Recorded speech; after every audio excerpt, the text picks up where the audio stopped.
Olá pessoal, mais um vídeo no canal Vini Casagrande, um vídeo com resumão do Flamengo nesse sábado, dia 14 de junho. Flamengo que fez o penúltimo treino antes da estreia na Copa do Mundo de Clubes, pois é, chegou o grande dia. Hoje, sábado, inclusive, tem um jogo de abertura desse campeonato tão esperado.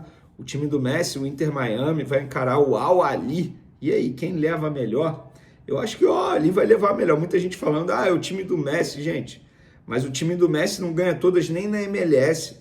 O Al Ahly vem forte aí, fez um investimento pesado. Enfim, galera, muitas informações. A gente vai fazer um resumão do Flamengo nesse sábado.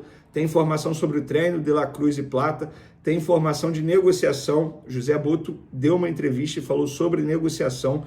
Defendeu a contratação do Juninho, inclusive. A gente vai falar sobre isso.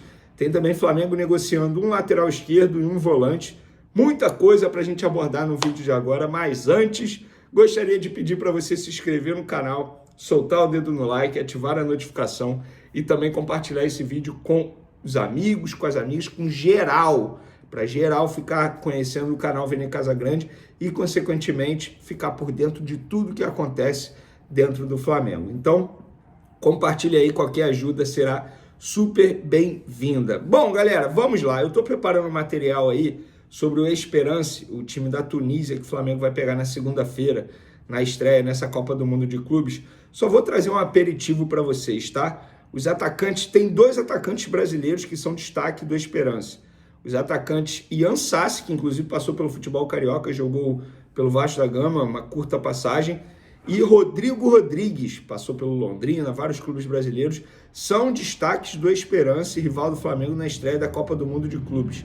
Ian Sassi, na temporada 2024-2025, tem 38 jogos e 15 gols marcados. Já Rodrigo Rodrigues possui 5 gols em 19 jogos.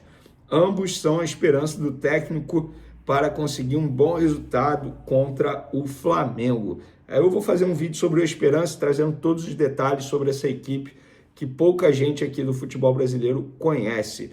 Galera, prestem atenção, não será fácil como muita gente está imaginando. Cuidado para vocês não terem um choque de realidade. Só vamos pegar um recorte, eu falei até isso no SBT. Nós brasileiros, a gente está mais perto, na verdade, os times desses países exóticos, eles estão mais perto de nós brasileiros do que nós brasileiros dos europeus. É isso. Pega o recorte. A última vez que um brasileiro ganhou de um europeu na final de clubes foi o Corinthians, 2012, 2013.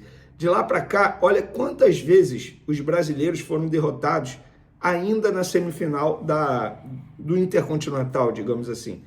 Por conta disso, tem a globalização no futebol. Os clubes estão evoluindo. E o futebol brasileiro, teoricamente, ficou para trás em um determinado momento. Então, cuidado, porque não será fácil para nenhum clube brasileiro. Nem para o Palmeiras, que teoricamente está no grupo mais fácil. Sobre o campo e bola, hoje teve treino, o penúltimo treino antes dessa estreia na competição. Plata, 100% reintegrado ao grupo, fica à disposição. Provavelmente será relacionado na segunda-feira. Já De La Cruz, como a gente já havia dito, está fora do jogo de segunda. Ele novamente não treinou com o grupo. Ele até foi a campo, mas fez trabalhos individualizados com a preparação física. Está fora do jogo de segunda, está sendo preparado, quem sabe, para o jogo do dia 20 contra o Chelsea, que, repito, é o jogo mais difícil do Flamengo nessa fase de grupos.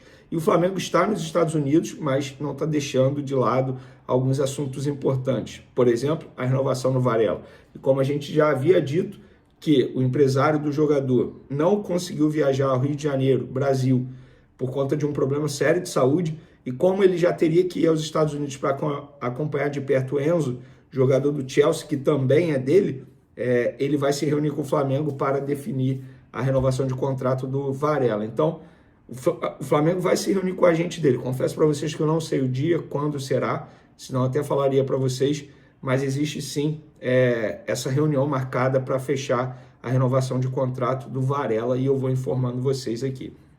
E por falar nisso, o diretor de futebol do Flamengo, José Boto, ele concedeu uma boa entrevista ao jornal o Globo e falou sobre alguns assuntos importantes. Eu vou trazer aqui os que eu mais gostei. Ele viu acerto na contratação do Juninho e também do Danilo, dois jogadores que foram contratados na janela do começo do ano. Abre aspas para José Boto. O balanço do Juninho e do Danilo é positivo, pois eles cumpriram o que esperávamos deles. Muito por conta do Danilo, o Léo Ortiz e o Léo Pereira fazem uma temporada excelente. E o Juninho veio para ser o segundo avançado, atrás do Bruno Henrique, enquanto o Pedro não voltava. Cumpriu bem, está em adaptação a uma realidade diferente da sua carreira, e isso leva tempo. O perfil que visamos agora é de jogadores que sirvam qualidade técnica ao Flamengo, mas realmente a parte física é muito importante. Outra declaração importante em cima disso, de ter paciência, ele falou sobre o Alexandro, que na verdade agora é chamado de Alex, o zagueiro que estava com a seleção brasileira convocado por Ancelotti. Ele falou o seguinte, abre aspas, Alexandro foi um jogador que esteve no Brasil, inclusive passou pela base do Flamengo, tá? Ninguém quis e chegou à seleção brasileira. Isso prova que muitas vezes o que falta aqui é um pouco de paciência. Eu até concordo com ele em relação a isso, mas, assim, não é todo jogador que passa pela categoria de base que dá certo, como foi o Alexandre. Há erros e acertos, mas eu concordo com ele que falta muita paciência no futebol brasileiro, sobretudo com os jogadores que são oriundos da categoria de base dos respectivos clubes. Reparem só, cara. Por exemplo, Flamengo.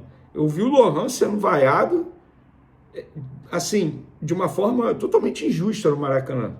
Estou pegando um exemplo aqui que me veio à cabeça rapidamente, tá? E sobre contratações, o José Boto falou, pouca gente sabe quem são os jogadores com quem o Flamengo negocia. Só eu, o treinador e o presidente. Do lado de lá, dos atletas, quando vaza alguma coisa, deixo logo de fazer a negociação. Fecha aspas. Se for assim, ele vai ter que deixar de fazer negociação com o Noah, o suíço, que vazou, e também com o Carrascal, que também vazou. Tudo no lado da imprensa internacional. Aí eu não sei quem vazou, eu seria leviano da minha parte dizer quem vazou. Ó, o Flamengo fechou, nesses últimos dias aí, a saída de 2 jogadores, tá? Vocês lembram do Zé Wellington, aquele lateral esquerdo, sub-20 do Flamengo, bateu a idade, chegou ao profissional. Esse ano, inclusive, jogou 4 partidas no Campeonato Carioca, quando o Campeonato Carioca estava sendo jogado pelo Flamengo com a garotada. Então, ele estava afastado, treinando com o Pablo, treinando com outros jogadores que não estavam nos planos do técnico Felipe Luiz. O Flamengo conseguiu acertar hoje a saída dele para o KF Egnatia, da Albânia, time que joga até a Champions, tá? E essa informação a gente trouxe em primeira mão lá nas outras redes sociais.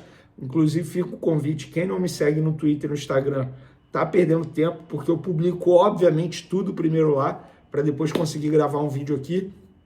E o acordo que o Flamengo fez com esse clube da Albânia é o seguinte, o clube da Albânia fica com 70% dos direitos econômicos e o Flamengo mantém 30% dos direitos econômicos do lateral esquerdo de 21 anos. Eu achei uma boa, ele ia sair de graça no fim do ano, o Flamengo pelo menos fica com um percentual dele de uma venda futura. E eu tenho certeza que futuramente ele será vendido. E aí a gente entra naquela história, da onde vem o dinheiro do Flamengo? Porque o Flamengo, cara, ele revela muitos jogadores, e nem todos serão aproveitados ou serão destaques, como alguns exemplos de Vinícius Júnior, enfim, você já sabe muito bem sobre isso. O Zé Wellington bateu a idade sub-20 e chegou ao profissional e não estava nos planos, então o Flamengo foi e negociou esse jogador. Outro jogador que o Flamengo negociou foi o Ryan Lucas. Esse é destaque do sub-20 real, joga muita bola, volante, estava com a seleção brasileira, é sempre chamado para a seleção brasileira, jogador que chama muita atenção, mas o Flamengo pensou o seguinte, para vocês entenderem essa história.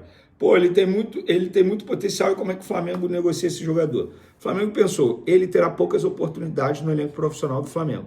Sim, a posição que ele joga tem vários jogadores na frente dele. Jorginho acabou de chegar, tem o De La Cruz, tem o Alan, tem vários outros jogadores, tem o próprio Everton Araújo. E o que o Flamengo pensou? Vamos emprestá-lo, ele vai ganhar minutagem, ele vai ganhar experiência e, caso ele retorne, pode ajudar a gente. Ou, se ele render, o clube vai comprá-lo. E o Ryan Lucas está sendo emprestado para o Sporting em Portugal. Contrato de 12 meses com uma opção de compra que eu ainda não descobri. E assim que eu descobrir, eu vou trazer para vocês. Então, por conta disso, o Flamengo está fechando essa operação. Os documentos já foram trocados entre os departamentos jurídicos dos 2 clubes. Das duas, uma. Ou ele vai se destacar e será comprado pelo valor da opção de compra que o Flamengo estabeleceu, ou ele não será comprado e volta com uma certa experiência de um futebol que é um bom futebol. O futebol português é um futebol que exige do atleta. Então, eu acho que será uma boa sim para o Ryan Lucas. Inclusive, a informação que eu tenho é que ele está super feliz com essa empreitada, digamos assim. Tudo certo. Boa sorte ao Ryan Lucas, o garoto aí que tem um bom futebol, tem tudo para dar certo na vida dele. Valeu, galera!